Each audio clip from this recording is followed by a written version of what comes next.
В Волгограде разыгрывается горькая история, которая продолжается и сейчас. Местный житель, принявший в свою семью собаку породы алабай из приюта несколько месяцев назад, превратил ее жизнь в настоящий ад. По его словам, волонтеры уверяли его, что собака уже стерилизована.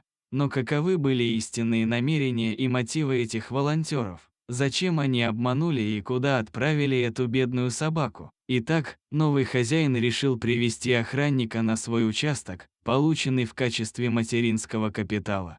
Он соорудил для собаки жалкую будку из дырявого поддона и куска профлиста и привязал ее к ней. Сначала на короткой цепи, а затем на цепи длиной в метр. Собака была ласковой, умной и чрезмерно доверчивой, оказалась жермвой своего собственного доверия. Сам хозяин очень редко появляется на участке, где собака проживает, и посещает его только по необходимости. Бедная Хана не получает ни еды, ни воды и постепенно истощается до костей. Недавно прохожие услышали писк на этом участке и, присмотревшись, обнаружили 9 маленьких щенков, которые были рождены там же, в условиях жары, при температуре около 30 градусов. Изнеможденная собака-мама для них вырыла ямку, пытаясь хоть как-то создать тень для своих малышей, и из последних сил старается поддерживать их жизнь.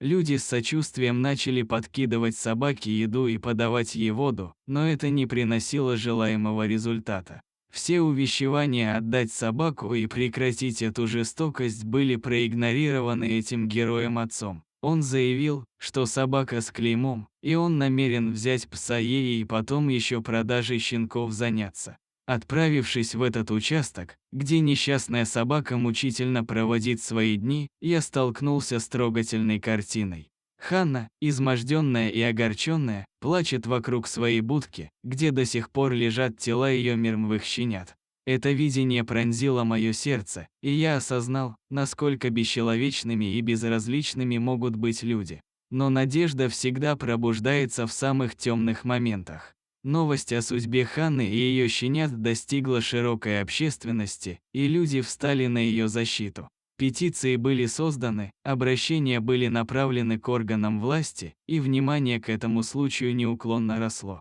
Наконец-то полиция и службы социальной защиты животных вмешались в ситуацию.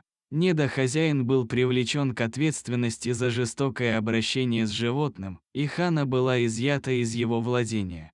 Собаку осмотрели ветеринары, и она получила необходимую медицинскую помощь, чтобы восстановить свое истощенное здоровье. Волонтеры и защитники животных предложили Ханне новый дом и любящую семью, где она будет окружена заботой и вниманием. Известие о том, что она будет переведена в хорошие руки, привнесло немного света в ее темную жизнь.